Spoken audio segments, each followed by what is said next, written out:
Então, uma pessoa que faz o bem, que cultiva hábitos mentais saudáveis, que ora, que lê, né, coisas boas, que estuda, que procura fazer o bem aos seus semelhantes, que cultiva estados mentais equilibrados, faz um esforço para viver de maneira equilibrada.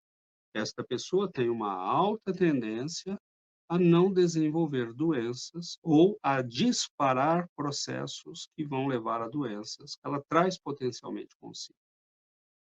Qualquer um de nós pode adoecer, faz parte da vivência neste planeta, né? Nós podemos pegar uma bactéria, um vírus, mas se ele vai se transformar numa doença, vai nos matar ou vai nos causar muitos problemas, isso depende do nosso estado, né? Depende do nosso sistema imunológico, e o nosso sistema imunológico depende do nosso estado mental e emocional.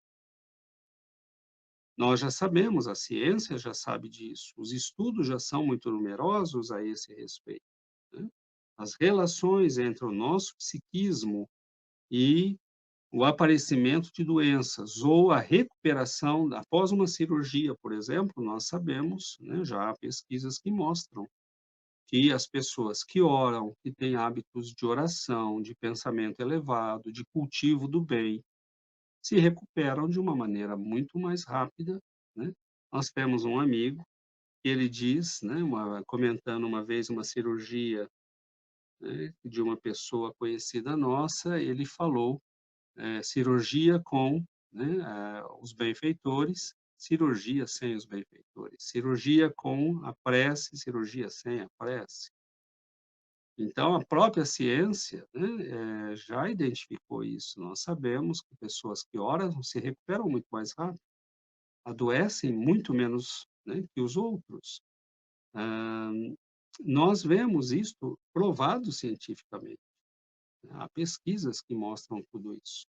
Então, as injunções kármicas são um dos elementos que explicam o aparecimento de enfermidades, mas mesmo as injunções kármicas, ou seja, as consequências dos nossos atos do passado, mesmo estas podem ser mudadas se nós adotarmos comportamentos que desenvolvem vibrações que bloqueiam o aparecimento da doença. Por exemplo, aquela doença, para que ela apareça, nosso perispírito precisa vibrar numa certa frequência. Se não vibrarmos naquela frequência, ele não tem como conectar, né, aquela vibração ao nosso corpo, porque nós estamos vivendo numa outra frequência. Então, se nós somos capazes de orar, de vibrar um pouco de amor, de compaixão, de bondade, nós comunicamos esta vibração ao corpo físico e bloqueamos, vamos corrigindo no perispírito aquela doença. Isso é muito bonito, né? Porque nós vamos restaurando o tecido perispiritual pelo novo comportamento amoroso, generoso, né, nobre que estamos desenvolvendo. Então, nós podemos não só não desenvolver doenças, mas como curar a nós mesmos, mesmo no perispírito, né.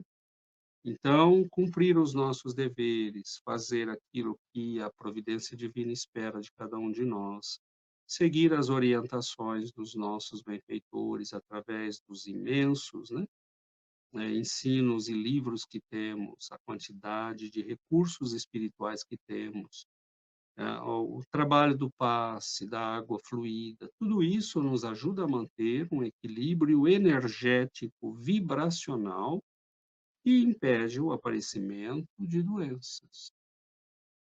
Então, nós temos que entender que há sim as injunções kármicas, né? É aquela imposição da nossa própria condição, resultado dos nossos atos e vivências do passado, que muitas vezes vem desde o início conosco, mas nós podemos trazer uma fragilidade no fígado que não vai se atualizar, que não vai se concretizar nesta encarnação. Por quê? Porque nós temos um comportamento que não ativa aquilo, né. Se a pessoa volta a beber, por exemplo, teve, né, desenvolveu uma cirrose na encarnação passada, volta com o fígado perispiritual em condição, né, precária. Ele vai formar, no momento da reencarnação, né, o perispírito é como um molde, né, como um campo magnético, é como um software, né, como um programa de computador que vem com uma música programada. E o perispírito é como um pianista que vai tocar, né, o piano dos genes, da nossa genética, com essa música que nós já trazemos em nós.